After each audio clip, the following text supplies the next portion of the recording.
Heat makers, crack music. If you ain't got the dough, then if I can add a little more. Mic check 1 2 1 2. Mic check 1 2 1 2. Best pod in the world. Shut up.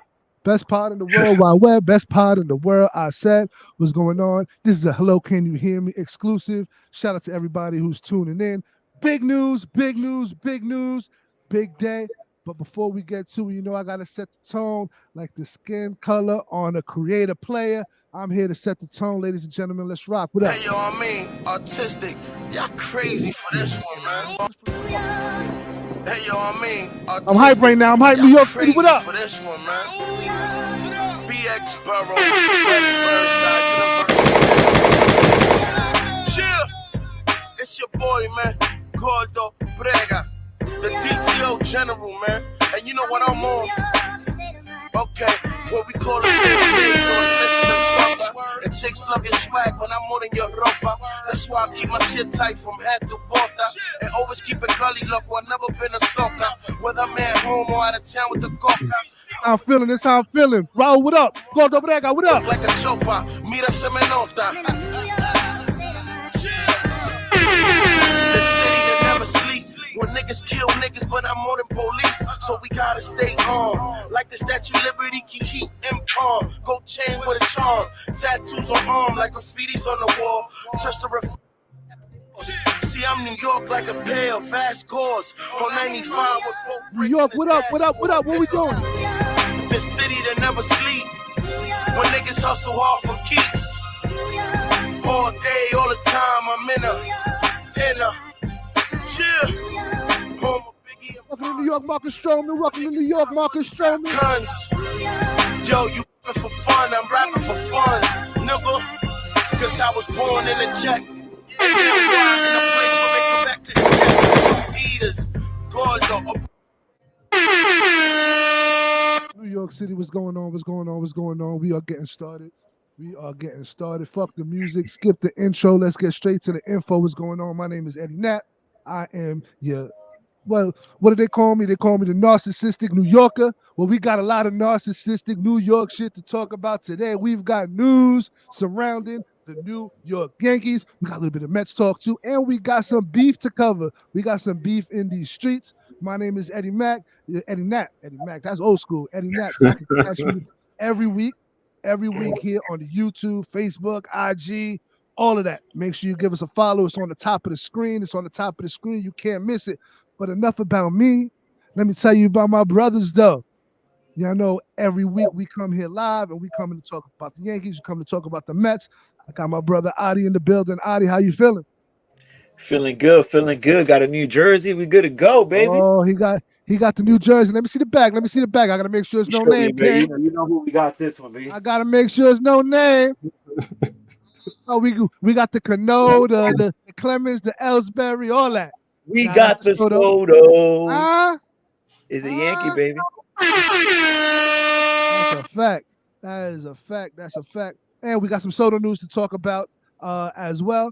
But before we get to that, my brother Juan with the microphone. Finally, I'm trying to get on your level. I'm trying to get on your level, man. Little by little, we getting there. Yo, both of these gentlemen have invested in the microphones, in the mixes. Adi got the light. I mean, you can see him in the 4K looking luscious. The beard just, what's up? What's up, ladies? Just, you know what I mean? Chill. We're gonna chill. We're gonna chill. Ladies, that's for Juan. The ladies was for Juan. But what's up? All right. So we are here. Hello, can you hear me? Nighttime with NAPO. And this is the soon to be named Yankees pod that the three of us are getting ready to do. And so, like I said, news surrounding the New York Yankees. You know, we came here, we had a list. We had a list of things to discuss, and what we were going to talk about was, the Yankees really haven't done much in the pitching. We need pitching. Last week we came on here, we gave predictions as to who we thought the Yankees would go after. I think I said Monty. Adi, who did you have? I forget who you had. I had Jesus. I still got Jesus on my. Oh, that's right. You had Jesus from the Marlins, and Juan, who you had? I had Beaver. That's no. Oh, that's right. Beaver, you had Beaver. You had Bieber. Well, Yankees have made a move. They have added to the starting rotation, and I gotta tell you, it's an out of left field move. And if you would have talked to me 2 weeks ago, I would have been like, man, get the fuck out of here with the name that I'm about to say. However, the rumblings have been moving. People have been talking. There's been talks about, hey, it's getting hot and heavy with these two parties, and I've started to come around to the idea. And so I'm gonna pull it up on the screen. We got a passing bomb. We have a passing bomb. Where we at? Where we at? Where we at? Right-hander Marcus Stroman and the New York Yankees are in agreement on a contract, sources tell ESPN. Stroman, 32, was an all-star with the Cubs in 2023, had a great first half. I think he had a 2.48 in the first half, a 2.48 ERA in the first half, but he struggled a bit down the stretch, finished with a 3.95 ERA. Now, the interesting thing is, correct me if I'm wrong, Juan, he had an option that he could have picked up to stay in Chicago for $21 million. Is that correct? Yeah, he declined the option. Declined the option. He bet on himself. And apparently, according to the news reports that we've been reading, he kind of initiated the talks with the Yankees. And he said, yo, I'm available. I'm a free agent. I like to pitch for y'all. He said, what up? I give you a what good up? price. He said, I give you a good price. Yeah, he said he'd give us a good price. So what do we think? I'm going to go to Juan, then I'm going to go to Adi just on the initial signing, the initial feeling of, oh, shit, Marcus Stroman is a Yankee. We've got him. So let's talk about that aspect first in terms of him, the contract, and whether we think we can help or hurt the team. And then we'll get into all the other shit surrounding Marcus Stroman and the history between him and the fan base. So I'm gonna start with Juan. I like this signing a lot. Like, I know a lot of people just watching Twitter and just like in the chats, people were like, they didn't like it, but I liked it from once the rumor started. I was like, all right, I can see this happening, and it helps out the team because he's an innings eater. He goes deep into games, and he's like a solid number 3, 2 to number 3 starter, which is what we need. We need the durability, and we need the best abilities, availability. He's always there to pitch. Like, and then we got him on a 2-year deal with the third year option if he pitches 140 innings in the second in 2025. So like that at 18 mil a year, like that's a good for what we potentially could get from him. So like I'm all for it. I didn't want to spend more money on other options, so I think this is good because at the end of the day, I'm trying to go for Soto. We need to get Soto for that big money. So 2025, we need to give him the bag. So this is a picture that Marcus Stroman just posted today. And so, as we know, he's a Long Island kid, a New Yorker, always had eyes on the Yankees, kind of why there's been a lot of talk back and forth between him and the fan base.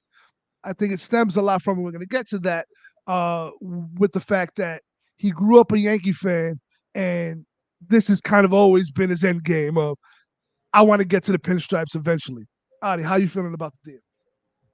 Yo, I'm like you. At first, I was like, obviously thinking with my real proud Yankee fandom, saying, hell no, like this dude yaps too much. He has Twitter fingers. He's blocked me on Twitter. So at first, the initial You a butthurt. Yeah, you got blocked? Yeah, we got half of us been blocked, right? So at first, the initial reaction as a fan is kind of like, nah, not this dude. But then, like Juan said, more than being a fan, I like to win, right? And if he gives us a chance to win at that price, in that position, knowing the beef that he's had with the fans, knowing what it is to pitch in New York, like you guys said earlier, like he had one of his best years in New York, right? With the Mets. Yep. So, hey, you win, I like you. It's that simple to me. You know what I mean? Like I'm not dating you. I don't need to be friends with you. I just need you to pitch. You could do the shuffle on the mound too if you want. Hey, do it. So I think I'm in lockstep with you, gentlemen. And first of all, 17 people in the chat. Shout out to everybody tapping in. Make sure you give us a like, comment, subscribe, and share. Don't make that rare. We want to see you here. And like my man Matt Hoffa says, it don't cost you no motherfucking paper unless you a motherfucking hater. Please be sure to share the stream. Let folks know that we are here. A lot of people talking about this, so it's a lot of Yankee fans looking for coverage. Make sure they come right here. If they want to get the real, they could go to other places for the funnies and the goofies and the shit. But if they want the smoke, they want the real talk, they could come right over here because we're gonna give it to them. And look, I'm in lockstep with you guys. When we first heard, I think it was Bob Nightingale when he came out with the tweet and he said, Stroman has approached the Yankees. Yankees haven't made an offer yet. And we all kind of laughed, like, look at you again, chasing us, a single white female type shit. You obsessed. You obsessed, right? And that's always been kind of the relationship that Yankee fans have had with Marcus Stroman.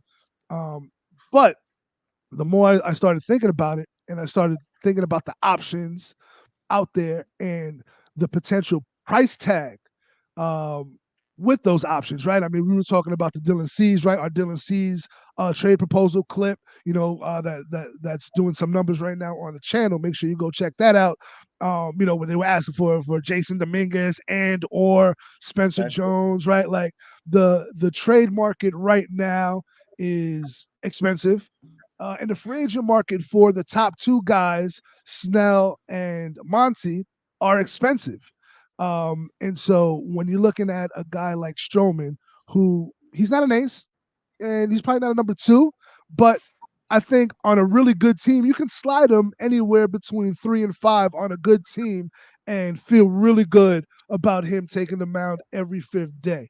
I don't have any qualms or any issues with him performing in New York. We saw him do it with the Mets. Granted, it was the little guys across town. It was the Dollar Tree hoppers over there, but he did have his best statistical season in New York. He's a New Yorker, and he's not stupid. He knows what the history is between himself and this fan base, and so I'm always, and Juan and Adi, you guys know, I'm always partial to the player that wants to be here, right? Oh shit, we've got 10 comments, so we're gonna get to y'all comments. We're gonna get to y'all comments in a minute, but I'm always partial to the guys who want to be here, and so that's a reason why I never really diss Giancarlo Stanton the way a lot of folks do, because Giancarlo Stanton could have went anywhere, right? I think, and correct me if I'm wrong, I think the Marlins had a package that they really liked from the Dodgers, which was his hometown team, and he exercised his no trade clause and said, no, only team I'm going to is the Yankees. Make the deal. Make the deal. And he wanted to come here. And so I kind of feel the same way with Marcus Stroman. He wanted to come here. He had the $21 million guaranteed that he could have taken to stay in Chicago. He had a nice little first half there. That's a hell of a place to play, hell of a place to live, hell of a place to pitch your home games, Wrigley Field, right?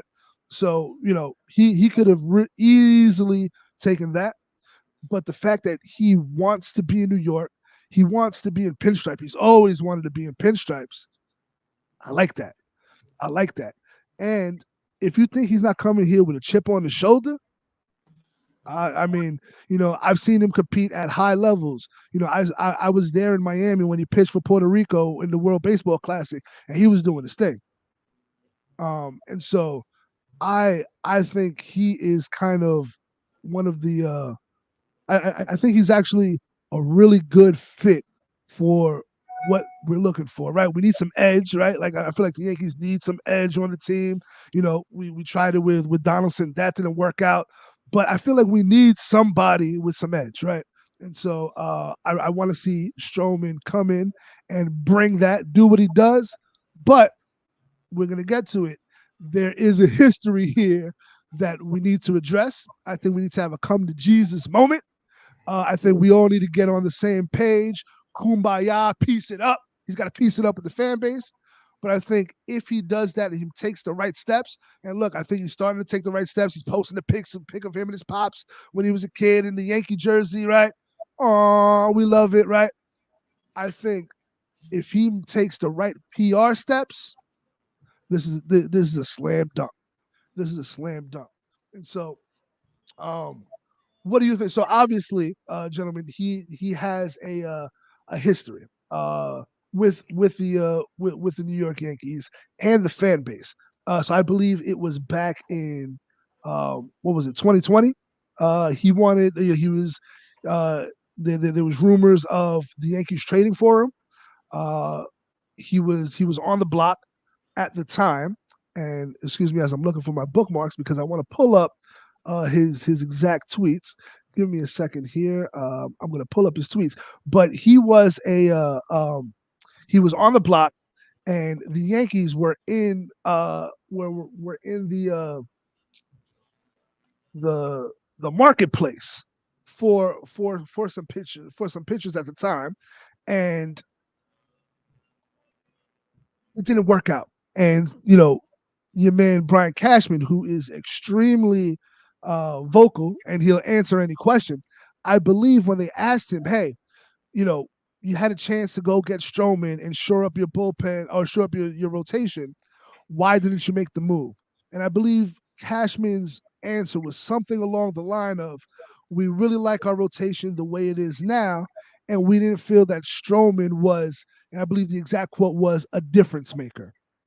And the idea was if we would have traded for him, he would have ended up in the bullpen.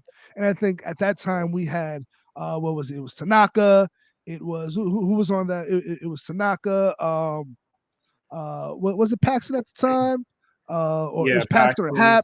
Hap. And Monty was there, even though it was a young Monty, a struggling Monty.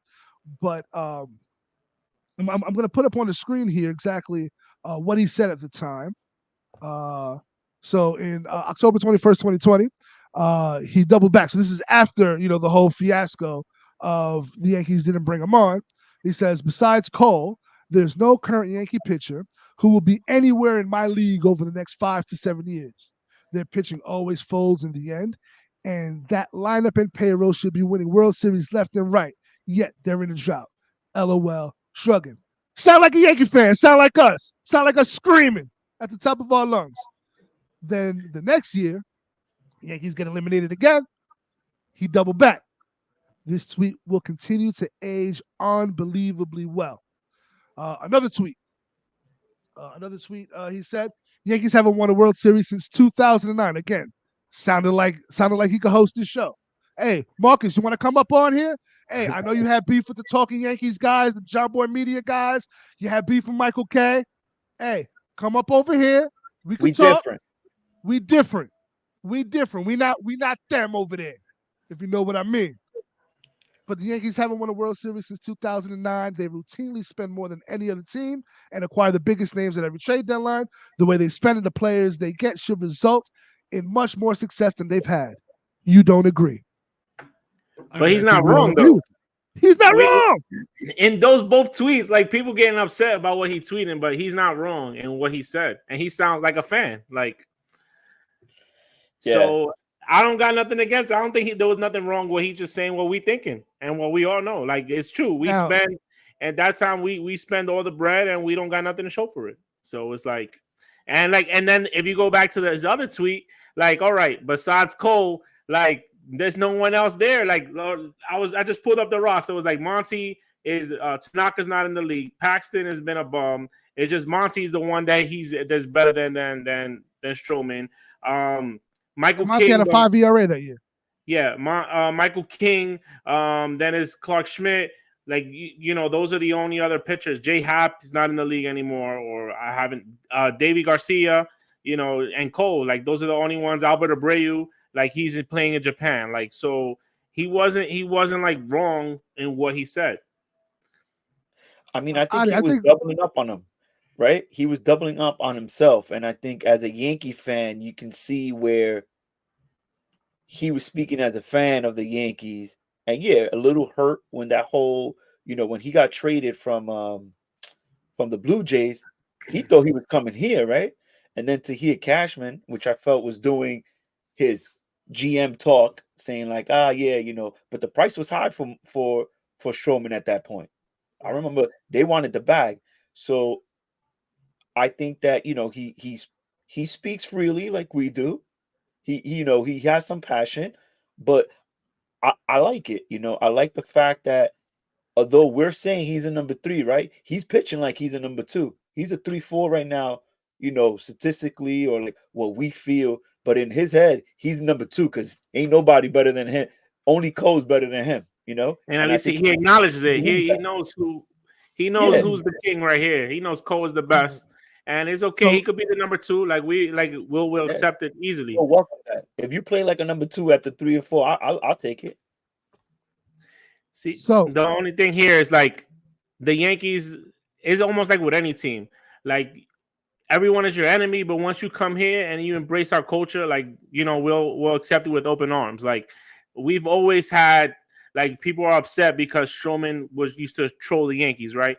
But like how many times did the Yankees sign players that we fucking hated? Yo, Clemens. From them, Johnny Damon, Clemens, Wade Boggs. A lot of them are Red Sox fans, the Red Sox. But like even Donaldson, we traded for him. If Donaldson would have produced, we would have like embraced him as well because that's who we are. Like you want people with that type of energy on your team because they're gonna rile everyone up and hopefully like the clubhouse they all you got Cole and Judge as the leaders there to put people in line, but that's the type of energy you need and we're not fucking dead like how we've been in the past few years. Like we just always dead and looking dead.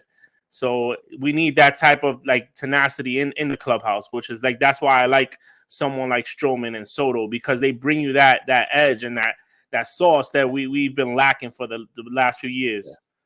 Yeah. and I want to stay exactly with the last two names. You said Clemens and you said Donaldson, right? So if you remember the season before we brought in Clemens, we got into a bench clearing brawl with Clemens. He threw at Jeter. There was, they was throwing hands. They were literally throwing hands. Strawberry was trying to get at him. It was a fist fight, and they brought him in. They pieced it up. Everything, and they went on to win championships.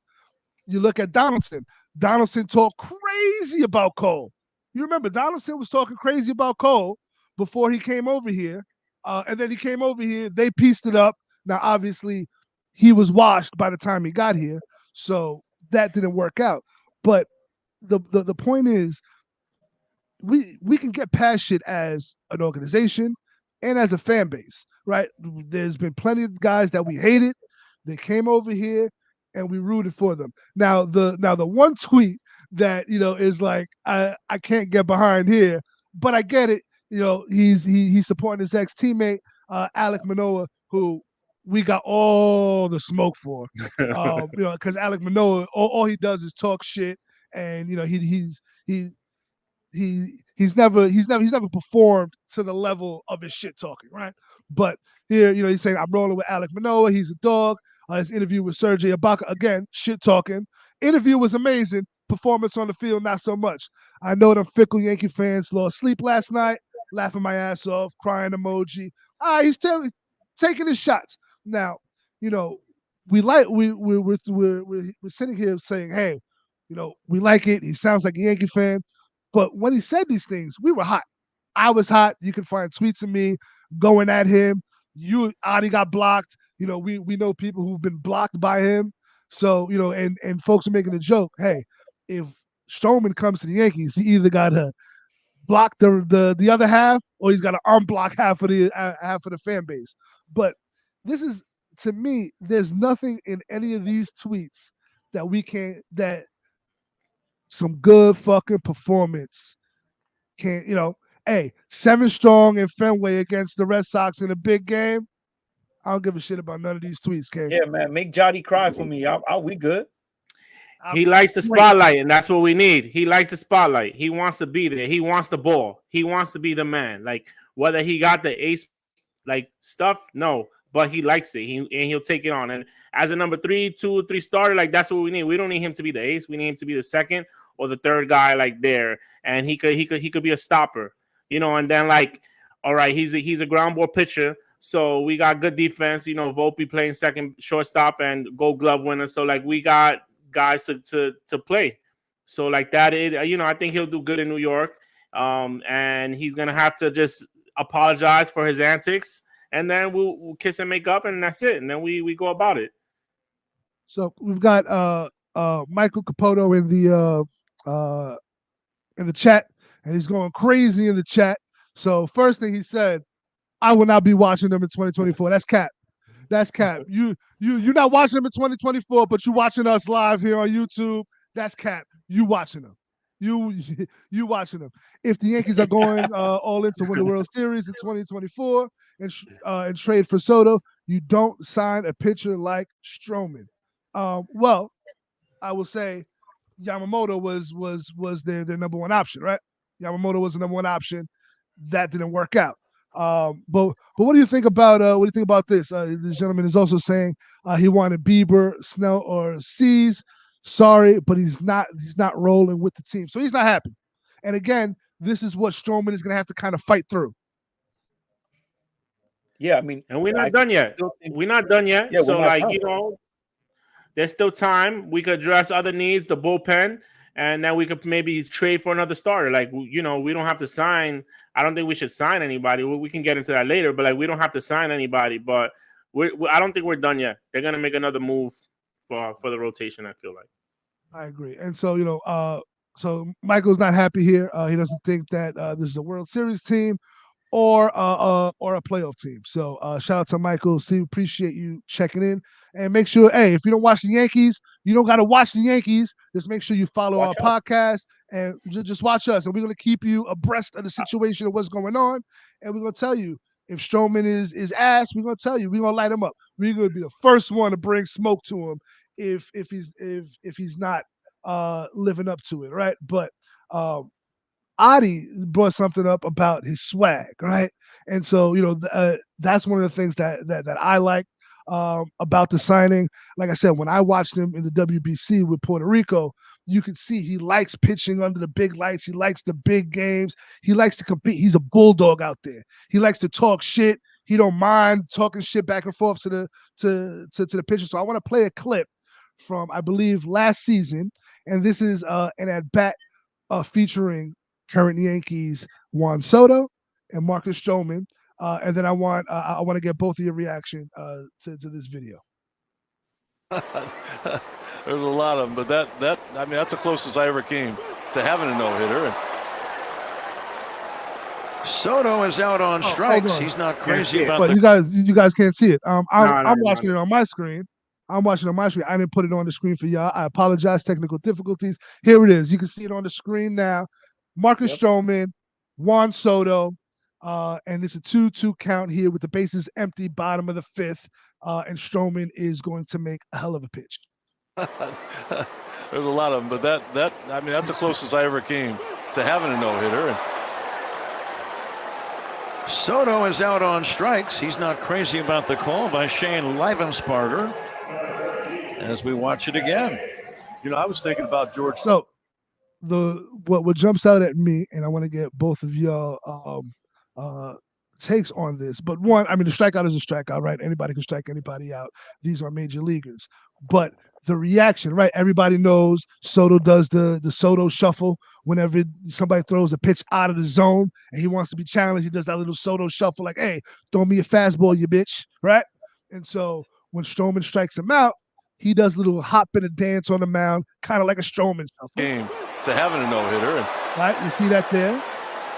Soto and then is out on strikes. He's not crazy. On the way back to the dugout, Soto grills Stroman. See about the call by Shane Livensparger. He's grilling him. He's waiting to make eye contact with him. As we watch it again. He makes eye contact. He smiles, that Soto smile, and he shakes his head. Yes, you got me on that, but I'm going to see you. And then Stroman, which I love. I was thinking about George Foster, and I didn't, being honest with you, I didn't even see that pitch. I get a chance to look at it now. I'm sure it was framed perfectly. I mean, I give him a lot of credit for making that call. It wasn't the location that Jan Gomes and Marcus Stroman wanted, but it was a strike. A little merengue there. So what do we think? One, do we think there's any lingering beef here? And then two, how do we feel about that? as I take a shot. I could go. I think that it's part of the game, right? In between the lines, that's what happens. That's competing. Soto gave him the look to like, okay, I see you, and Stroman, I think, just responded to that. And I mean, in the moment, you can see where Soto's like, you got me, right? You got me, but I'll be back. And I think that back and forth is good for baseball at the end of the day, right? Like they ain't beefing, nobody's walling out. A little stare here, a little head knock, because at the end of it too, Stroman gave him a little, what up, right? There was no beef. It was just real recognize real. And I think having both of them on our side is gonna be fun. Because I think when Stroman's in his mood, when he's in his vibe, he's gonna make baseball fun for us. He's gonna be pitching well because he feels it, and he's gonna be doing things like this, and we're gonna love it. We're gonna be watching for every little step he does up there. I just want to see it on Twitter too. Nah, I love that, man. That's part of the game. That's the showmanship. Like that's what make baseball fun again is, like that's what it is. All right. No one gets mad at Soto for doing the shuffle, but like you want to stop the shuffle, strike him out. And then that's exactly what he did. It's like you don't want to see me trot around the bases, strike me out. Like that's how what we want players to do, make the game more fun and more interactive with people. As it wasn't with ill intent. They both smiled at each other like, all right, I got you the next one. Like that's what it is. Like, like people get mad when people celebrate strikeouts. Well, then don't let the pitcher strike you out. If people walk a home run or do the bat flip, then don't let them fucking hit a home run. Like that's exactly what it is. It's like you don't want no one to show you up, then shut their mouth up. Either hit the home run or strike them out, and like that's it. And then you don't do nothing. But like it makes it more fun, and you see all these kids like, you go to the parks and you see everyone trying to do the Shoto shuffle. So everyone is like trying to copy from that. So and then like Stroman trying to do his own little thing too. And I like that. And I don't think they're going to have any beef amongst each other. Like when they come to the clubhouse, I'm pretty sure that's going to be like one of the first like interview questions they get. It's like, oh, what happened on this day? Like how, like, is there anything about that? And they probably just be like, nah, that's just part of the game. And they appreciate that. And that's what baseball's about. It should be about. Shout out to Dante in the chat. You should be sleeping, but I'm going to let you rock. I'm going to let you rock because you support Daddy. Shout out to Dante in the chat. And speaking of sons, my man Bobby Cox, definitely our son, definitely sons of all Yankee fans. He's been getting sunned by Yankee fans on Twitter and Facebook for years. And so he's coming to troll us and saying striking out a guy who's never hit more than 35 home runs is weak. But what if I was my Morpheus voice? What if I were to tell you Soto's not a home run hitter, right? I mean, that's not what you get him for. But there we are. All right. So look, I think for the amount, so for the money. So what was the contract? It was what, 2 years, what, $37 million with an option for a third? 38 for a third. So basically, the third option is it comes out to I think it's what $55 million for 3 years. But that's only if he pitches more than 140 innings in 2025, which is more than capable. But like people get upset by the money. Like I think it's a bargain because like they posted also Giolito, he just got signed by the Red Sox and they gave him what it was like 2 years. They gave him 2 years, $38.5 million, and he has worse numbers than Stroman. So we got a better pitcher. An all-star pitcher, and Giolito is just like on potential. He hasn't really like showed us what he can really do. So I think we got a good deal. An ace. And my man Bobby Cox, we love you, but enjoy that. You and Bloom can have a drink over that one because that's horrible. Listen, and I like Giolito as an upside type of guy, and it's funny, and this is why Jody is one of my favorite trolls, right? Because when we chat and we were both saying, hey, I think they got him on a decent deal, right? On kind of approve it, blah blah blah. But if you look at it's very similar to what Stroman got, right? And so Stroman has been the better pitcher over the last couple of years. And so if you got Stroman on a comparable deal, Yankees got a better deal. He's got a better guy for at a better price point. So I don't want to hear it from the. And the bar's not that high for Stroman, like we said. 3-4 is what we asking for. Yeah. That's it. That's it. Just come in, do your thing. And so look, here's what I think needs to happen. I think if I am Marcus Stroman, I'm his agent, right? Good start with the picture of yourself as a child in the Yankee gear. I like that. Tugs at the heartstrings, right? But what I think needs to happen is we need to have one of those pictures with the text and a little chat GPT apology and kind of just say, hey, look, I've been vocal on Twitter, but a lot of the disdain or my frustration came from the fact that I've always wanted to be a part of this organization. I grew up a Yankee fan. This means a lot to me. And so when it didn't happen, when I thought it had the chance to happen, I was upset and I lashed out. And I think, there's nothing more New York than a guy saying, hey, I want to play for your team. That team saying no. And then you being like, you know what? Well, then fuck you. I'm going to show you. Like, if that's not New York, I don't know what it is. So I agree. That's where I am with it. But he got to address the Alex Manoah joint, though. He got to be like, all right, that's it. He ain't no longer my teammate. Yeah, that was his man's. I give him a pass. Because he's my ace. Nah, someone in the comments they asked the question, which is actually they say you letting Stroman rock the do-rag. That's a fact. In fact, every fifth day when he starts, I'm rocking the do-rag. I'm rocking the do-rag. So do he got to cut the dreads? He got to cut the dreads? Nah. For me, yes. So. He needs a Caesar. Nah, he needs a junior high school Caesar. Nah. Because I feel like if you got the braids, then it's not your hair's not crazy. Like the from what I always understood, it was just the crazy long hair. But if the hair is in braids, it's not. I mean, it's technically kept, and so I don't think. I don't think he's past the shoulder. No dye, bro. Just get a Caesar, bro. Nah, bro. Not because son with the navy blue do rag. Nah, I don't want it, man. Yeah. He already has vibes and flair. Like, let's keep your look simple and go out there and do your thing. At least for year one. If he comes out smoking in year one, in 95, I want him to color his hair. He could wear a do-rag. He could smoke a cigarette. Do what you want. But year one, let's keep it simple. Listen, let him. I think he should let him rock it. Don't let him pass the shoulders. And then like if he's playing like Az, then he got to cut that shit. Yep. I'm rolling. You know what? If you can't hit, listen, Judge got to come with the Clippers. Judge got to come with the Clippers here. Listen, hey, big dog. Judge, you're going to call Jordan the barber. That's it. That's it. Bar, you don't even need Jordan the barber, bro. Get Jeter's barber. Whoever gave Jeter those cuts, get him one of those haircuts.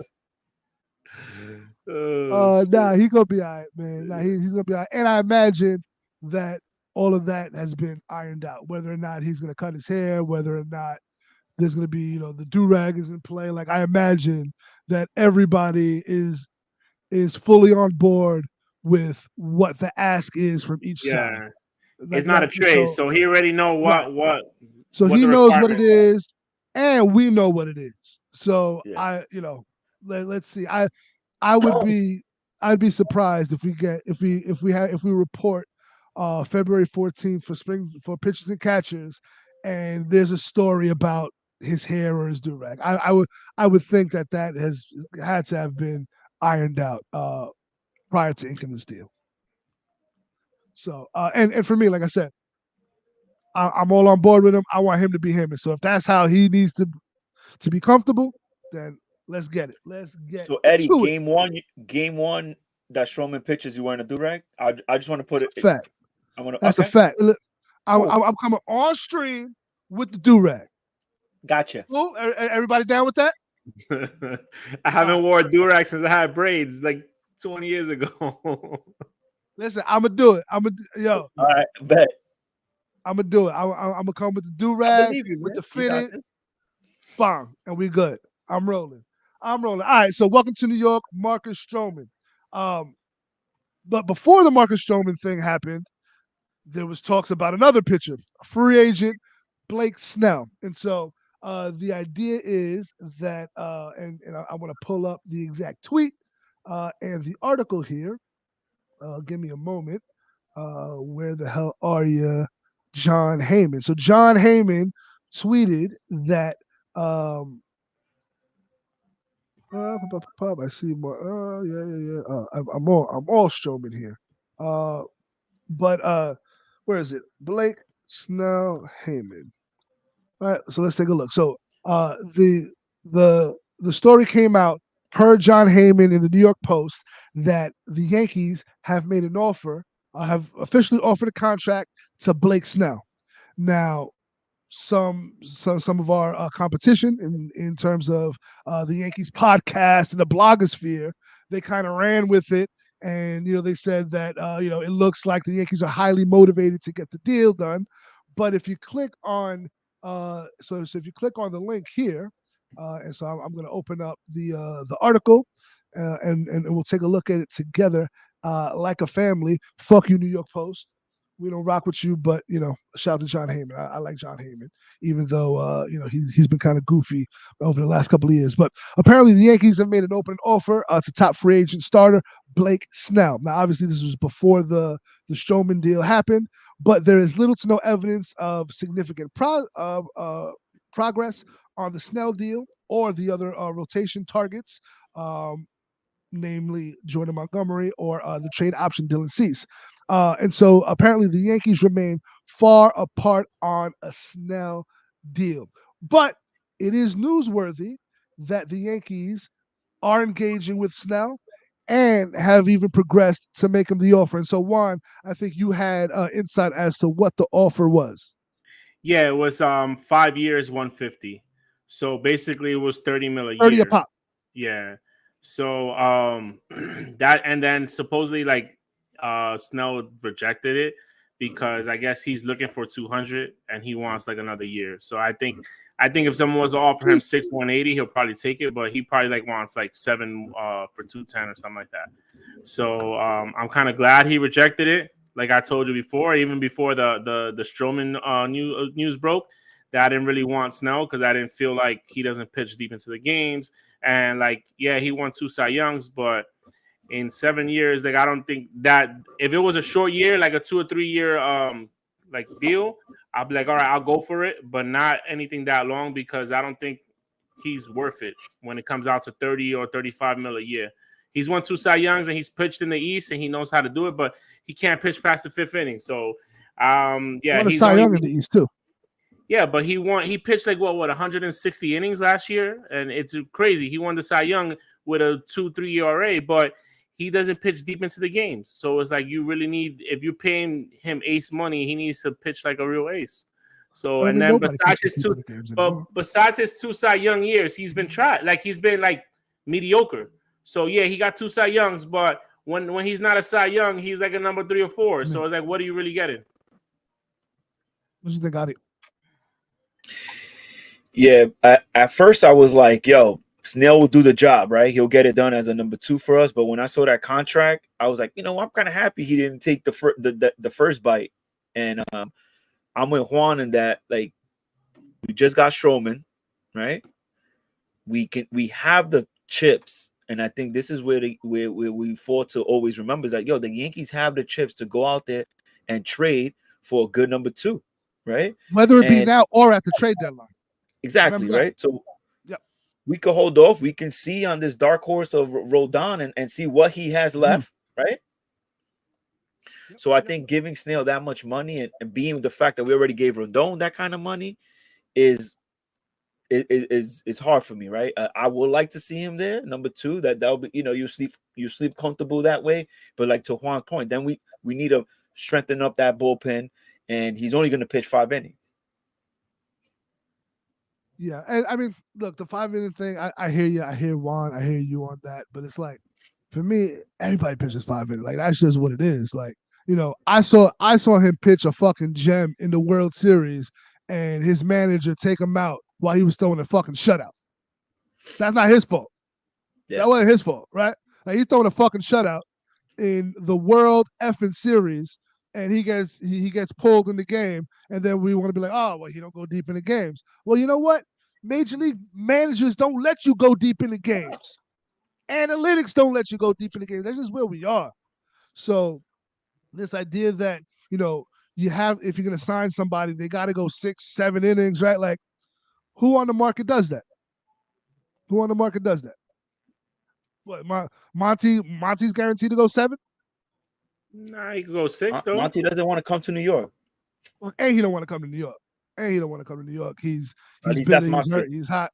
He's hot. And I gotta tell you, watching him, is it just me or did Monty get a little thicky thick? Like, I feel like when I was watching him in the World Series, he pitched great, but I mean he got a little thick. I mean, well, it's me. He's country big. Okay, maybe. And I mean, just back to my point too of like, we might be able to hold off till the trade deadline, right? We got Hill is on his way back. He's looking good. I followed my man. He's out there in DR doing this thing. There's other pitchers that we have that could do the spot and carry us through to see what Rendon still has, to see what Nestor is going to be this year, because that's another, a bit of a question mark there on where he's going to pitch. So, I mean, throwing the bag at someone like Snell, like you said, Juan, right? Yeah, maybe this year pitching 5 innings, it wouldn't really kill us. But we talking 5 years down the line, we're still going to have to deal with that. It's going to be, it's only going to get less. It's only going to pitch less. I hear you. So I hear you. I'm not mad at that argument, but I will say, all right. So even if it's not going to be Snell, certainly at that price, but I mean, I don't think he's coming down from that, right? So like, I mean, even if there's a world where the Yankees do sign him, he's not coming down from that.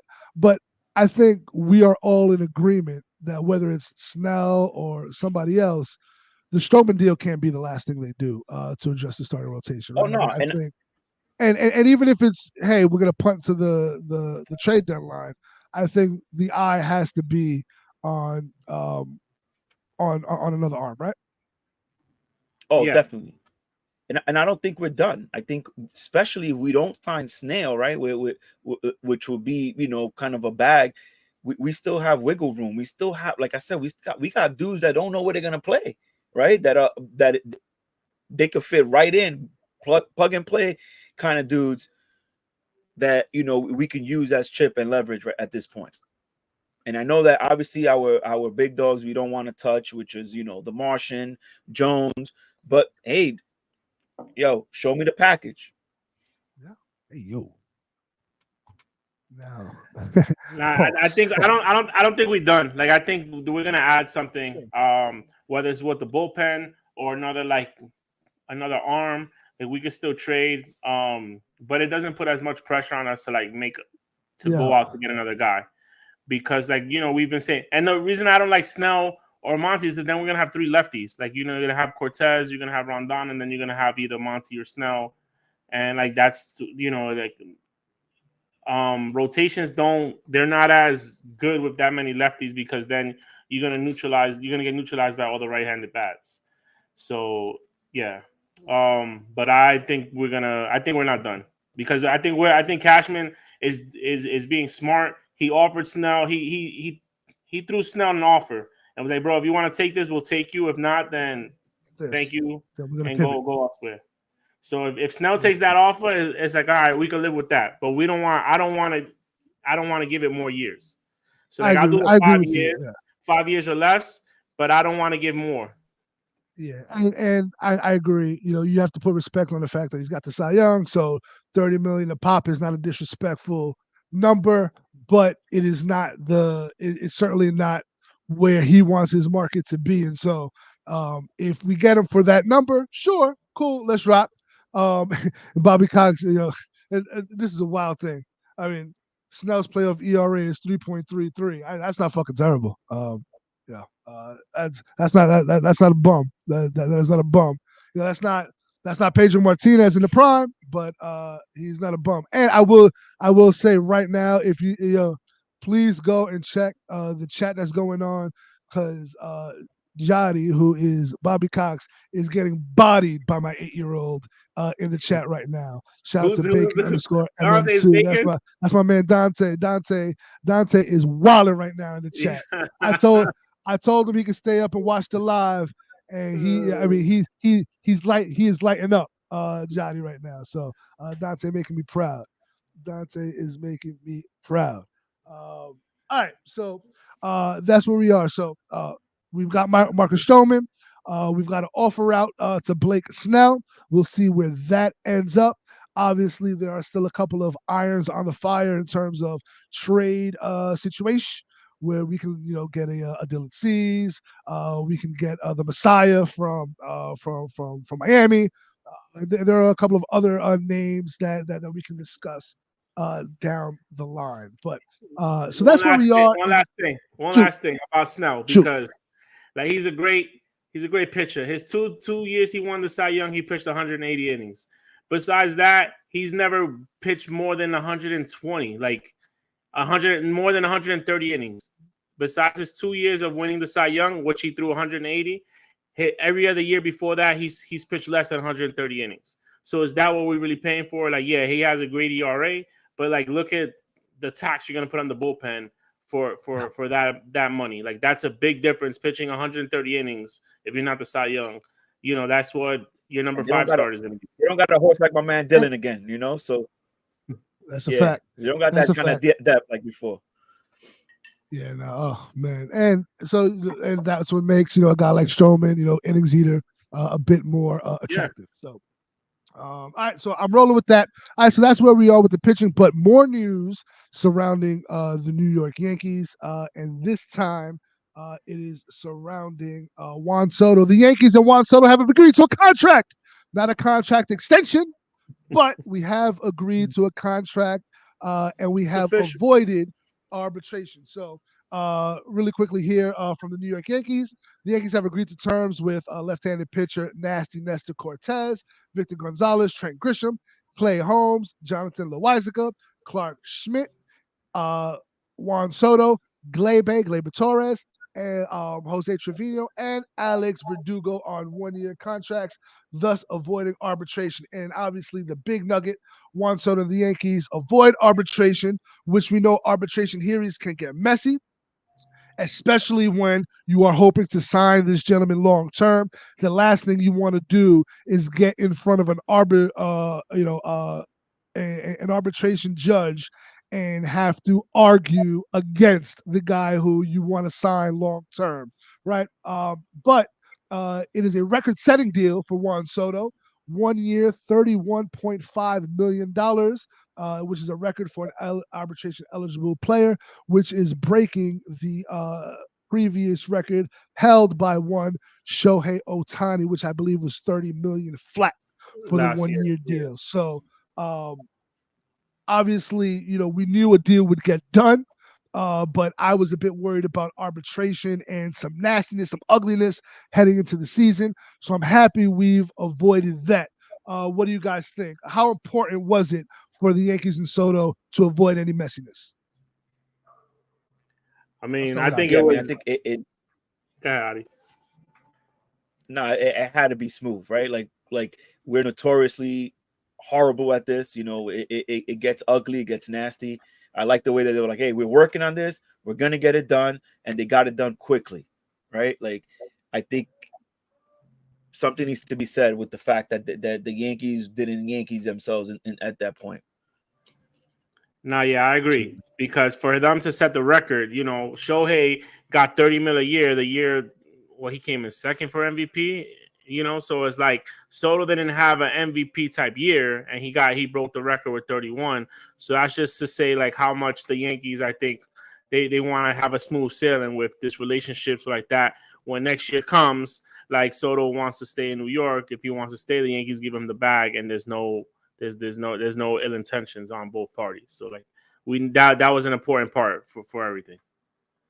Yeah, 1,000%, I think. And again, to just avoid any messiness, the Yankees have a bad track record with their players and arbitration in terms of just nasty, lingering feelings, right? I mean, 20 years later, Derek Jeter got up on his documentary and just flamed Brian Cashman talking about, the arbitration shit was terrible. I hated negotiating with the front office.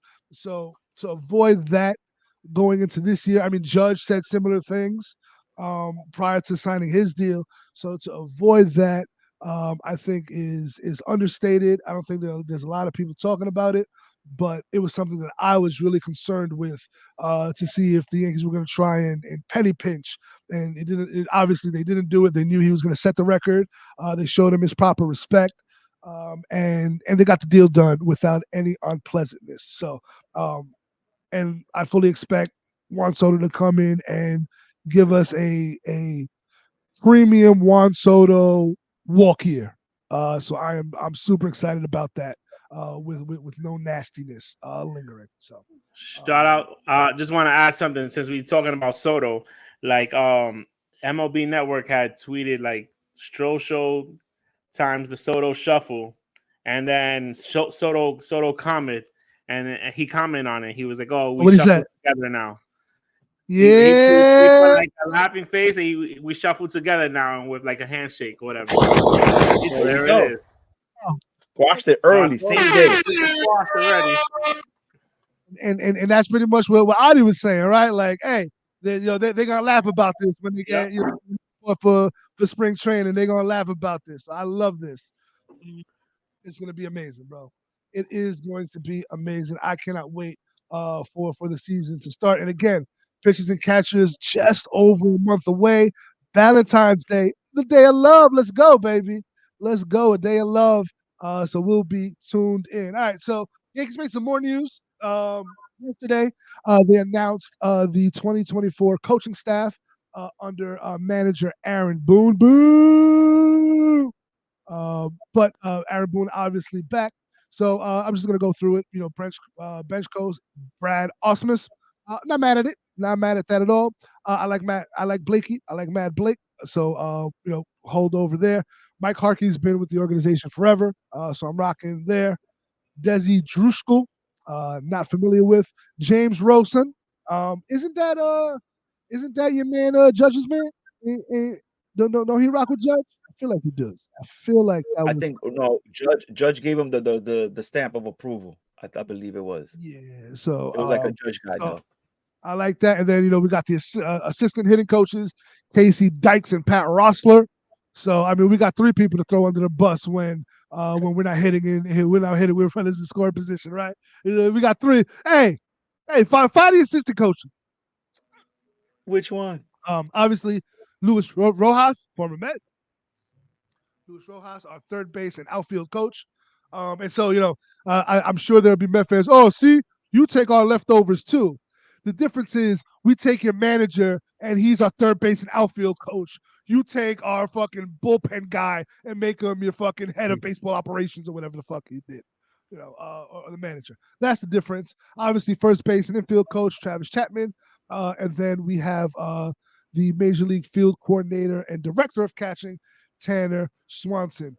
No word on whether or not they are changing the strength and conditioning people. Obviously, the injuries have been a thing over the last couple of years, but no word on what they're doing there. But all right, so here's ladies and gentlemen, your 2024 New York Yankees coaching staff. Any thoughts on this? I mean, I know the hitting coaches are just like, yo, let me not get fired. That's it. Let me put the ball in play. Let's go. No, I like swing at strikes. It is Judge's boy like that. He came in. I think he was working with him in the minors, and then they became friends or whatever. And I guess he's helped Judge a lot, and I guess they're giving him a shot in the big leagues. So hopefully, we don't have those issues that we had last year where we got players helping other players to hit because the hitting coaches weren't seeing the Judge needed to be named. Yeah, I need the chicken parm.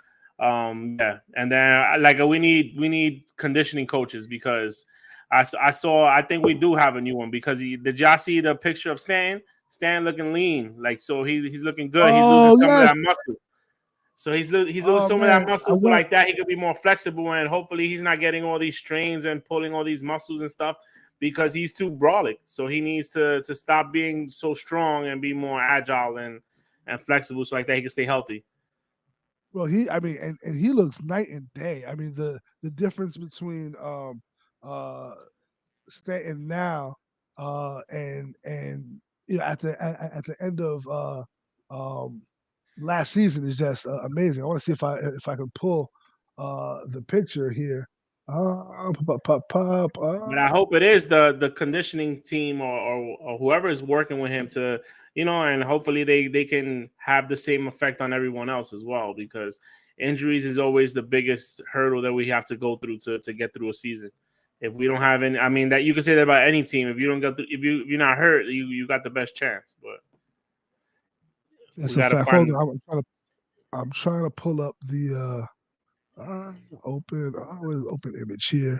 Let me pull up the and pardon the goofball on the right, Jonathan Papelbon. We don't really care about what he got to say, but if we just look at your man Giancarlo, I mean, he just looks, completely different than he did last year. And so he looks leaner, still in tremendous shape, still looks like he can hit the ball a mile, but he doesn't look like he's going to break his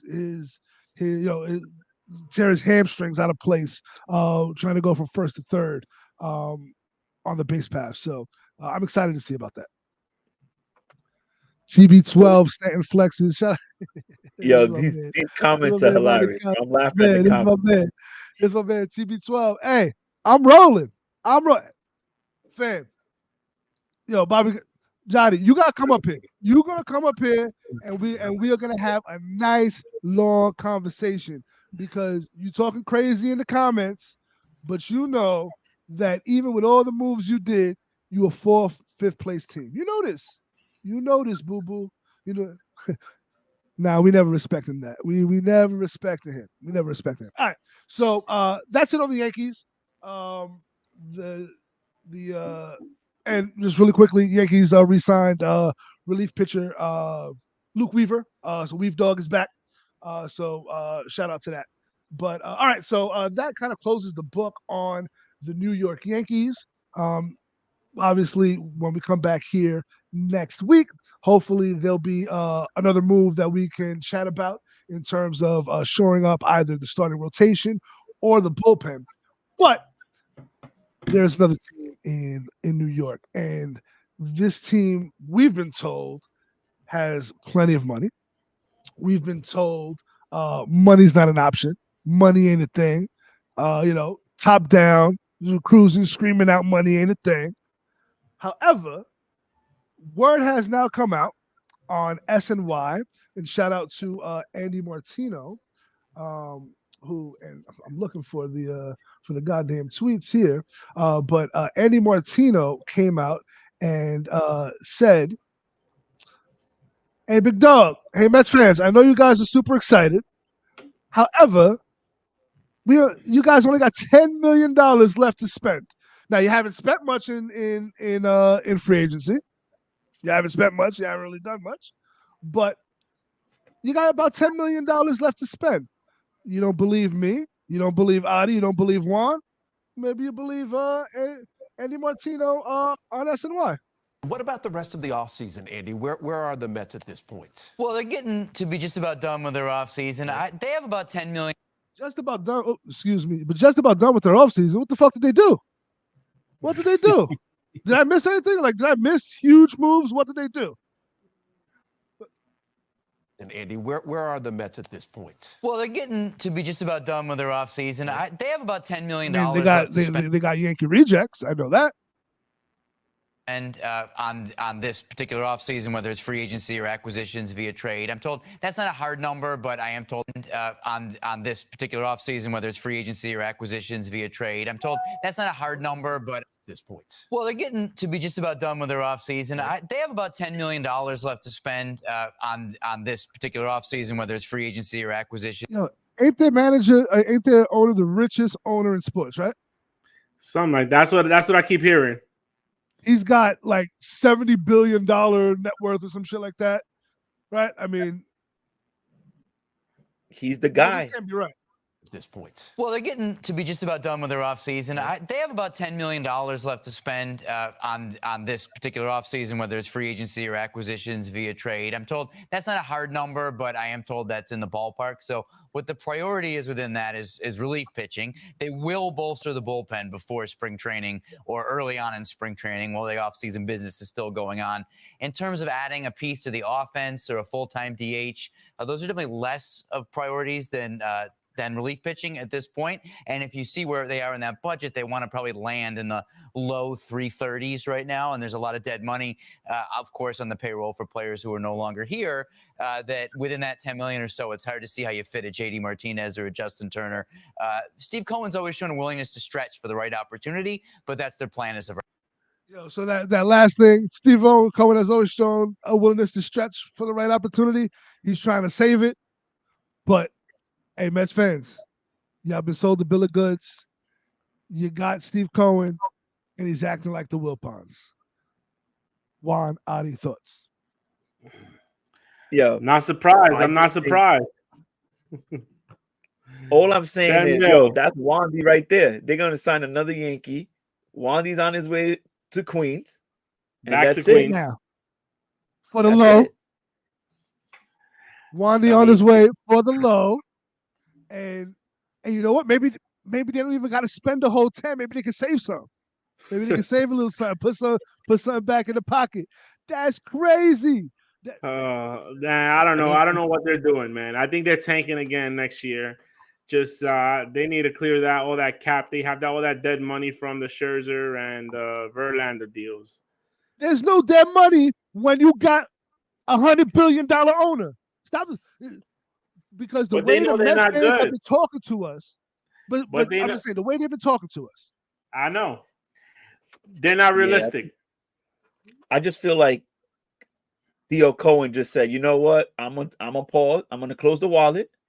Stern, you do what you need to do. I trust you. Now you take control." Right after I riled them up, I told them it's a new leaf. We're gonna go out there and spend.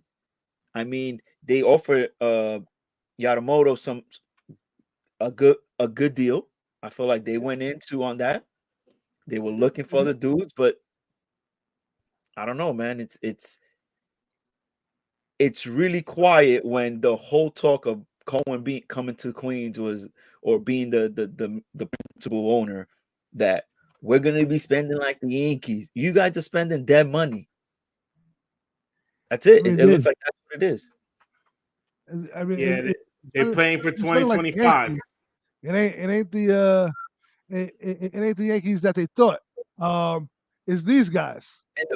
And like I said last time, the moves are not bad. Those little moves are not bad. Like, I mean, if you believe Severino's your number 2, speaking of my mans, go ahead, hit him with this. Hold on, hey, Severino 10.5, and that's right around where they want 10. They want to spend 10. They want to spend 10 a pop. They want to spend 10. The dime bag Mets. Eddie, how does he feel out here? How does he feel about being a Met? Well, let's see. I want to say thank you to David Stern, the the Mets organization for. Hold on. I want to say thank you to David Stern. Yo, thank you for taking a chance on me.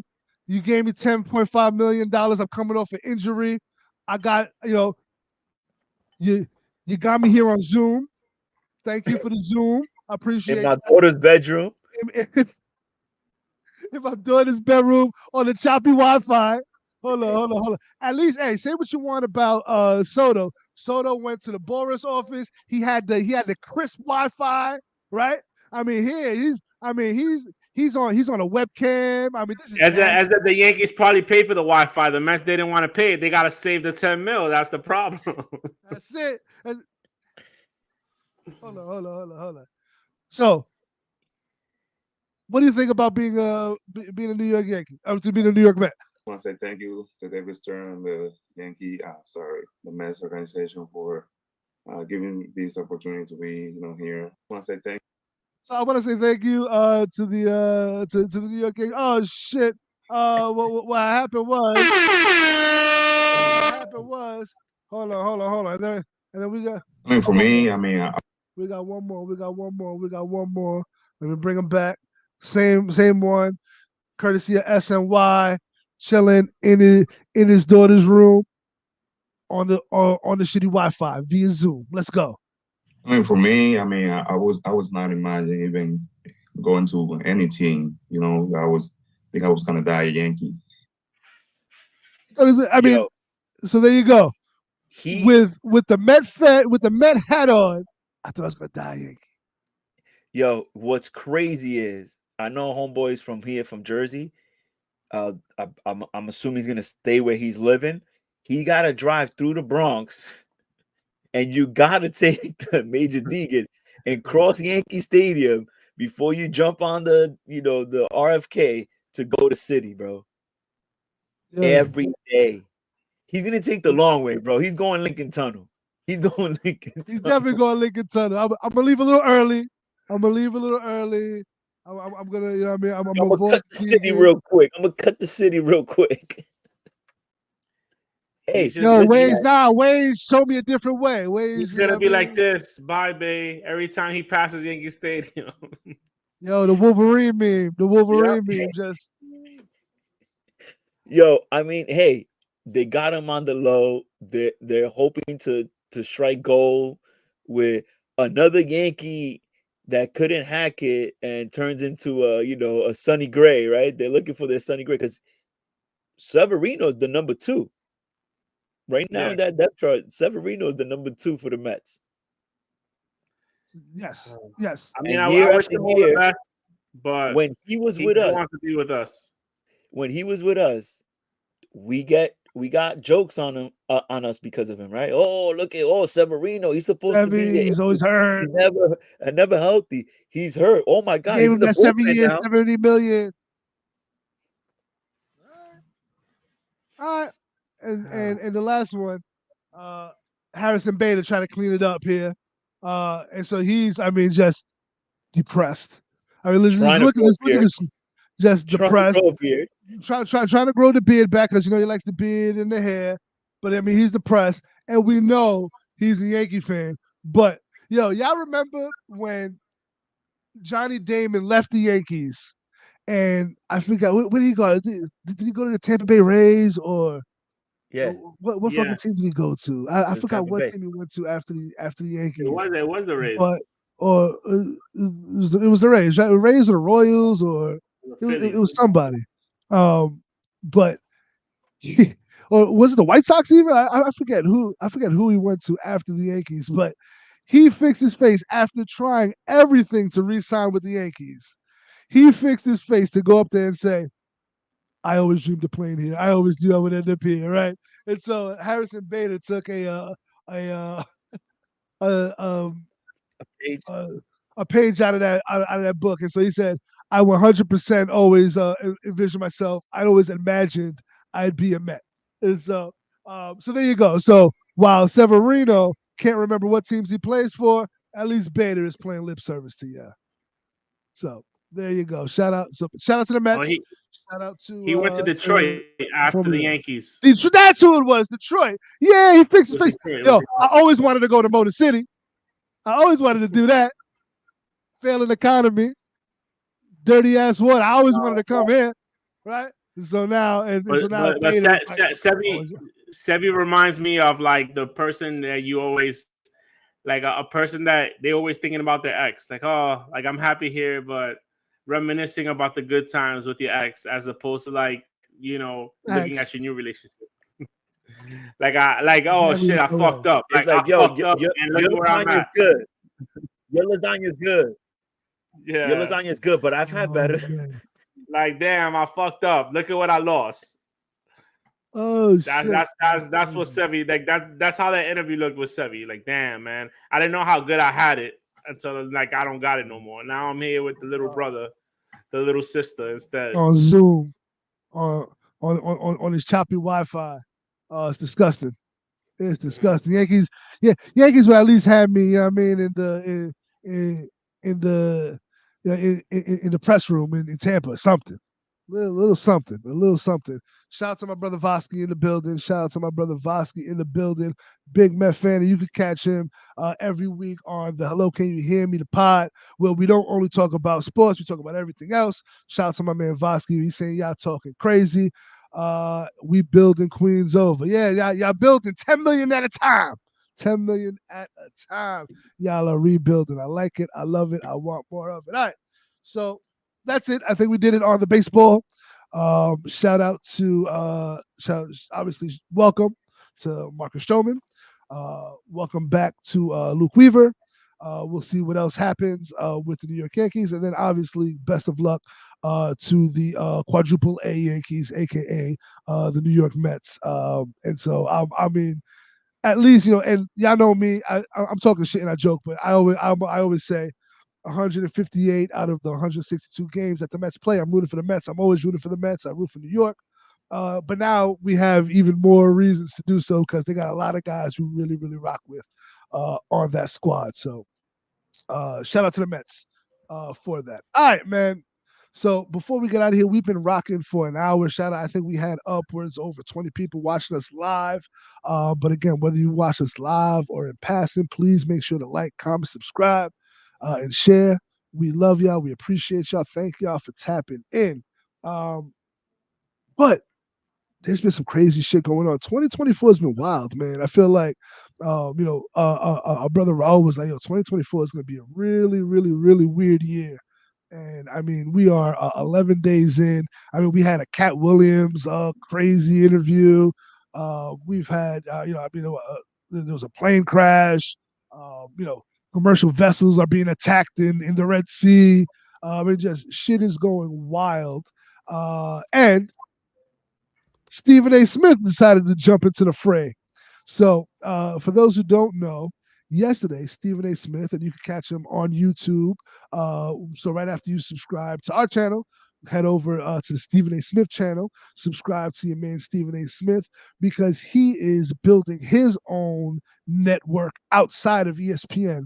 And if you think you're getting buttoned up Stephen A. Smith the way you get on First Take and the NBA stuff on ESPN, you are in for a rude awakening, because Stephen A. Smith is talking his shit, and he is not taking any prisoners. And so he has had a long-standing feud with somebody that nobody in the landscape of sports media likes or even respects, and that's Jason Whitlock. And so Stephen A. Smith decided to finally, after kind of weeks and months of hinting at the fact that, hey, I'm getting ready to address this dude. I'm not going to do it yet, but when I feel like it, I got a little pow-pow for him.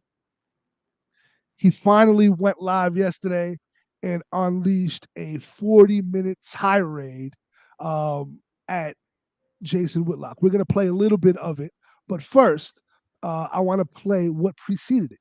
So Jason Whitlock, who obviously is no stranger to clout chasing, no stranger to just shit talking people better and more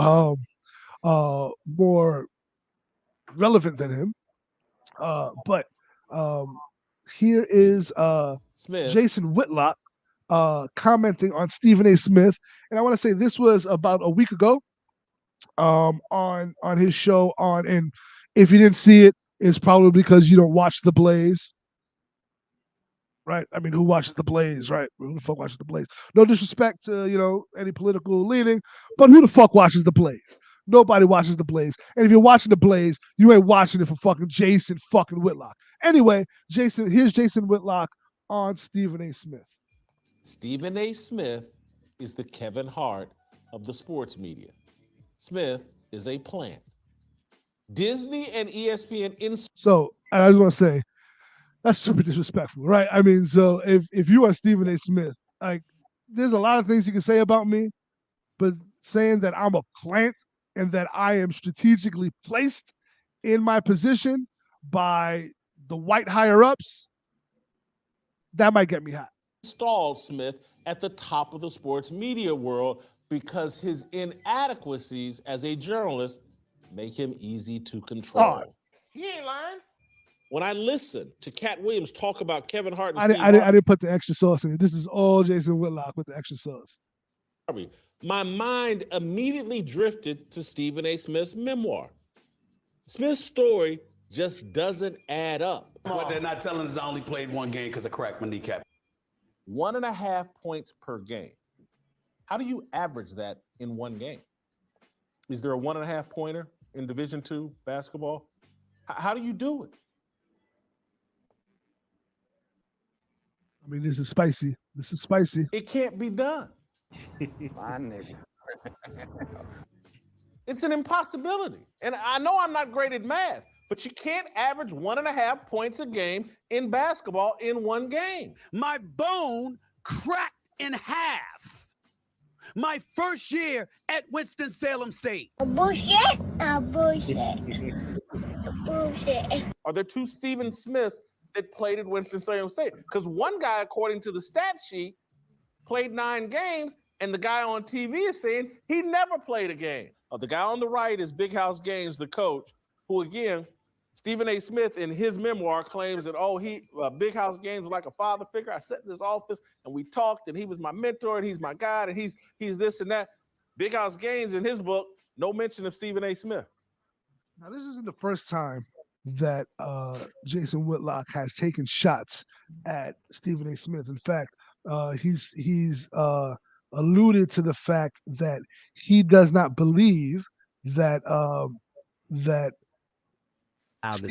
Stephen A. Smith wrote his book. So I mean, he goes as far as saying Stephen A. Smith, plagiarized his book. His life story is a lie. He never played basketball. He's called him a terrible journalist. And I used to read Stephen A. Smith before he was big on ESPN. He used to cover the 76ers, and he was kind of like the main dude covering AI back in when AI was in his prime. Stephen A. Smith was a hell of a sports reporter. Tremendous sports reporter. As somebody, I studied journalism. I always wanted to be a sports reporter. Stephen A. Smith as a sports reporter is not to be fucked with.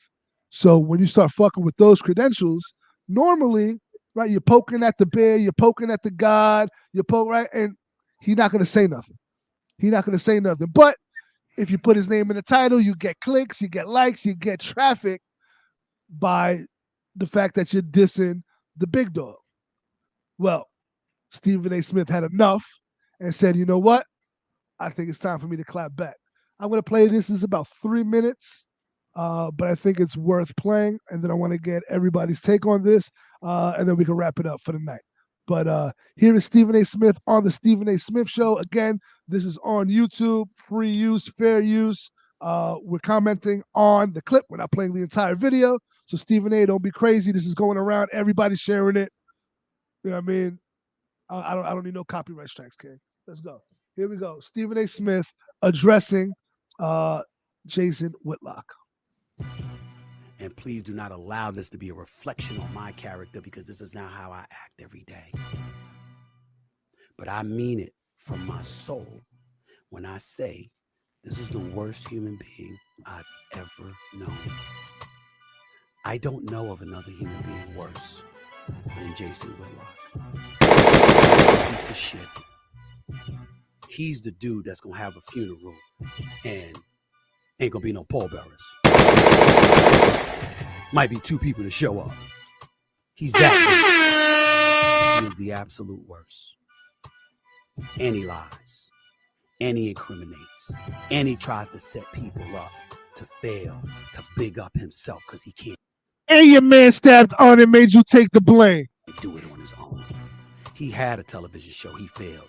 He's had opportunities one time after another. He doesn't measure up. And now he's coming at the big dog. And let me tell you something right now. I am the big dog. I ain't the only one. I ain't the only one. There's plenty. Skip Bayless, apologies to him too for bringing up Jason Whitlock's name in the same sentence as him. But we all know what time it is. Everyone knows. All the executives at all the networks, they know what a piece of shit he is. And they begged me not to do this. But even my pastor, A.R. Bernard, said, I'm not happy about it. But every now and then we gotta do what we gotta do. I promise you, and last to my sister Carmen, I won't do this again. I promise you. I know you cringing, you didn't want me to do this. I'm sorry, sis. It was necessary. He's a sorry, fat piece of shit. Of the worst order.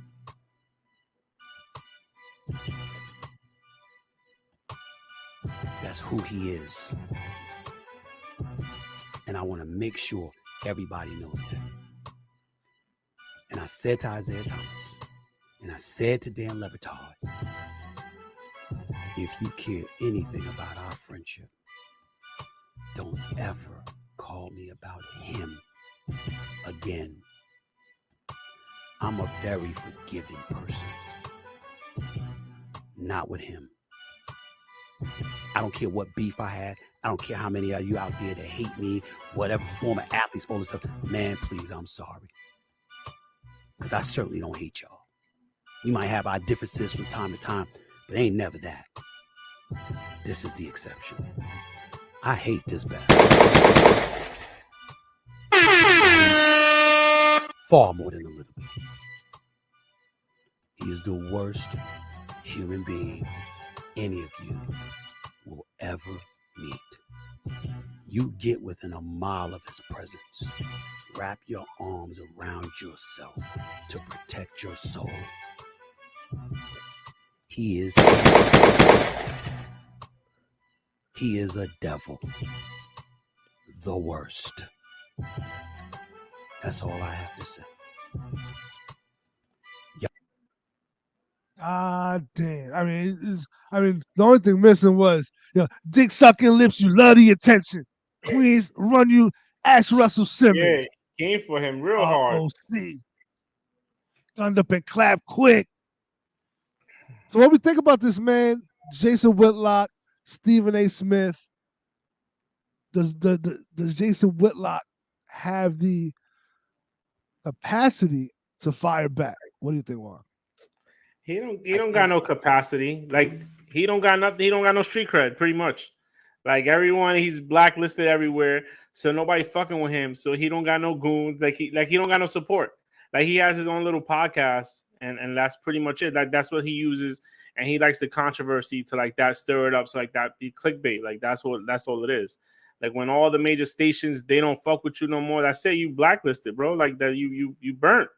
So he's trying to like find any way so he can stay relevant, and then Pika, his name appears on ESPN on the Stephen A. show. Like Stephen A. has his own podcast, so him just mentioning him, like people are gonna Google him. So like he's winning already.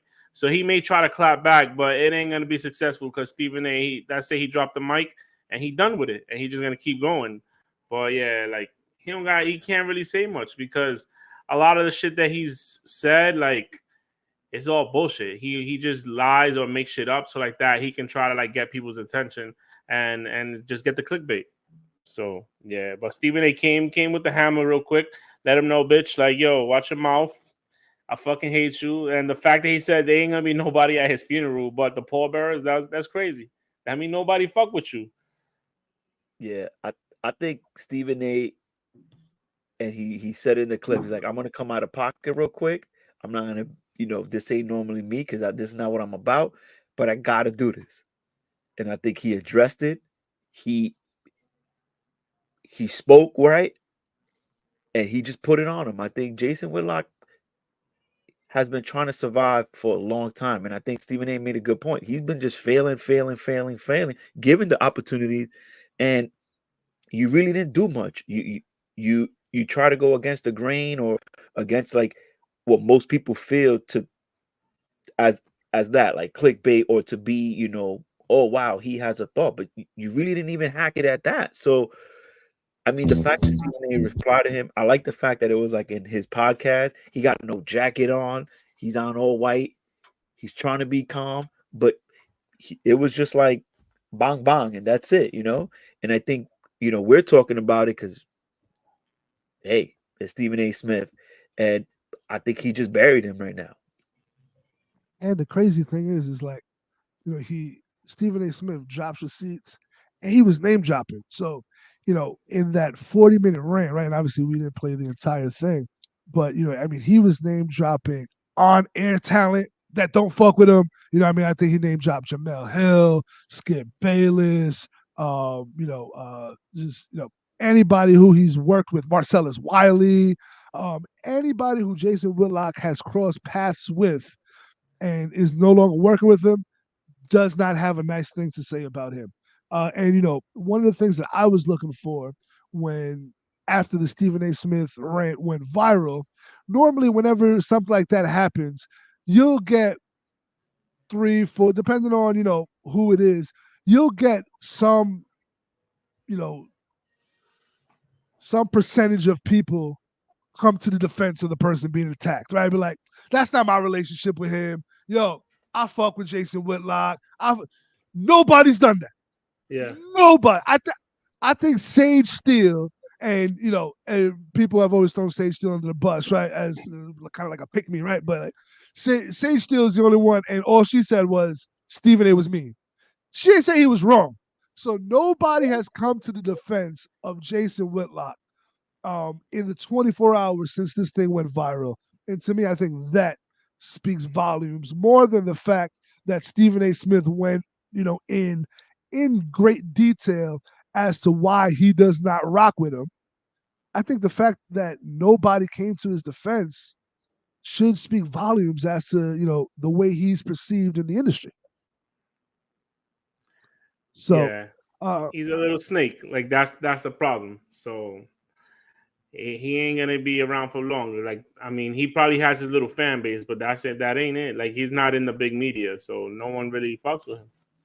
That's it. And I think when he realized that he wasn't getting the traction sports wise, he kind of really pivoted to this hardline conservative, and like shout out to the conservatives, right? Shout out to anybody who is on that side of the political spectrum, but it never felt authentic from Whitlock. It always felt like, oh, I think this is how I can make money. He's kind of like he's a grifter, a dude he'll tell you anything. He'll crack this mic and say absolutely anything if he thinks it'll get him a bag.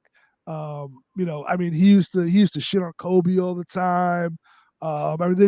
There's just not many examples of him being a stand-up dude in the space of media. And so the fact that nobody has come to his defense should tell you, should speak volumes. So, all right, well, there we are. Anything else on either of you gentlemen's heart, soul, spirit, anything else y'all want to get out? We have been rocking for an hour and a half. Shout out to everybody still tuning in. Please make sure you like, comment, subscribe, share, all of that good stuff. We really appreciate y'all checking in. But Adi, Juan, anything else y'all want to get off your chest, off your spirit, off your soul? Just real quick, I know I enjoy laughing at some of the Met fans. Shout out to my man Alexis that was on. I saw some comments by him, but also, rest in peace, Buddy. My bad.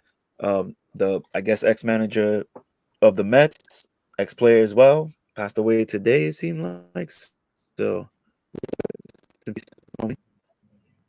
All right, P. Make sure that and hopefully he'll get a nice day of remembrance at Citi Field at some point this year. So definitely thoughts and prayers and well wishes out to the Mets organization and anybody affected by that news for sure.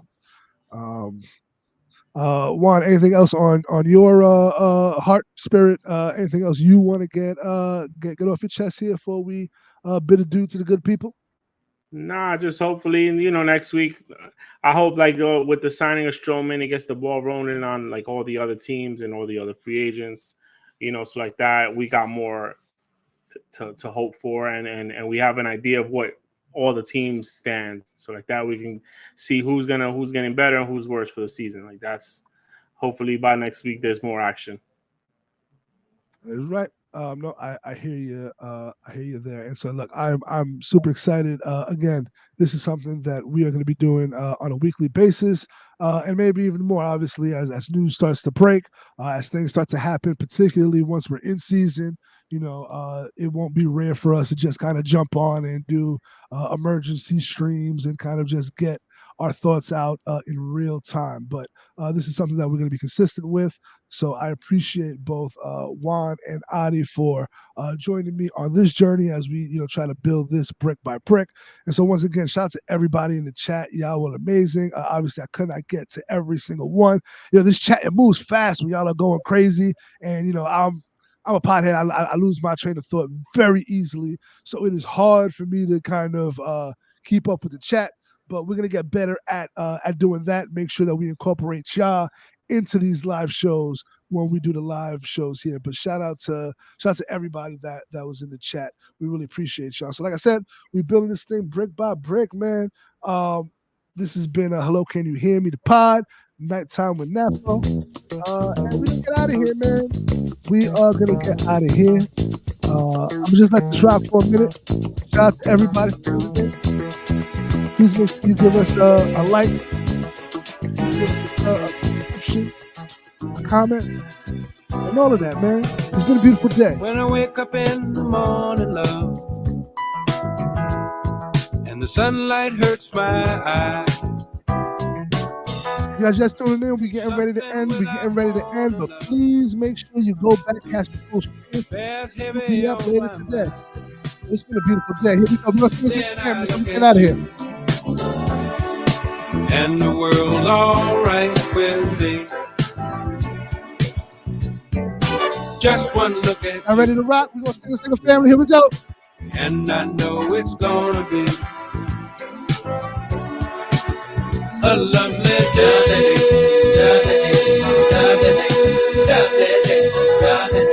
Once again, my name is Eddie Matt. I don't know for Adi, I don't know for Juan. I know Can You Hear Me? The pod.